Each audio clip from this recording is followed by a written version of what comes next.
Ilustrasi atau gambaran orang yang tersesat di alam gaib seringkali diambil dari cerita rakyat, mitos, atau pengalaman yang dianggap mistis. Konsep ini biasanya berbeda-beda sesuai dengan budaya. Namun ada beberapa elemen yang sering muncul dalam deskripsi orang yang tersesat di dunia lain. Berikut adalah beberapa unsur yang biasa digunakan untuk menggambarkan situasi ini. 1. Suasana kabur dan gelap. Orang yang tersesat di alam gaib sering digambarkan berada dalam kabut atau kegelapan dengan pemandangan yang samar dan tidak jelas. Ini menimbulkan kesan tidak pasti dan membingungkan, seakan mereka berada di antara dua dunia. 2. Lingkungan yang aneh dan berulang. Seringkali mereka merasakan lingkungan yang tampak sama tetapi terasa berbeda, seperti jalan atau hutan yang terus berulang tanpa akhir. Misalnya, berjalan di hutan, namun kembali ke tempat yang sama, atau melihat pohon yang tampak hidup dan mengawasi mereka.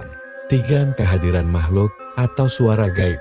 Dalam cerita mistis, orang yang tersesat di alam gaib sering mendengar suara-suara aneh, seperti bisikan, tawa samar, atau suara yang memanggil nama mereka. Terkadang, mereka melihat sosok makhluk aneh yang muncul dan menghilang secara misterius. 4. Rasa kebingungan dan kehilangan waktu. Mereka sering merasa bingung, seolah-olah kehilangan arah dan waktu. Dalam banyak cerita, orang yang tersesat merasa seolah-olah hanya sebentar, padahal bisa saja sudah berjam-jam atau bahkan berhari-hari. 5. Suasana kosong dan menyeramkan. Alam gaib sering digambarkan sepi, kosong, atau sunyi dengan suasana yang menggetarkan.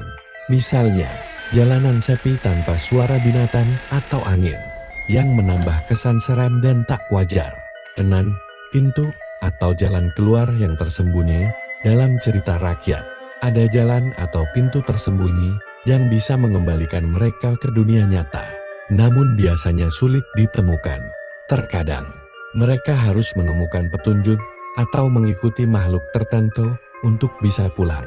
7. Mengalami perubahan emosi dan fisik. Mereka mungkin merasa sangat lelah, ketakutan, atau bahkan seperti kehilangan kesadaran. Beberapa cerita menggambarkan perubahan fisik seperti merasa lebih berat atau lemah saat berada di alam gaib. Ilustrasi seperti ini umumnya lebih bersifat simbolis, menggambarkan ketakutan atau pengalaman yang di luar kendali manusia dan tidak memiliki bukti nyata.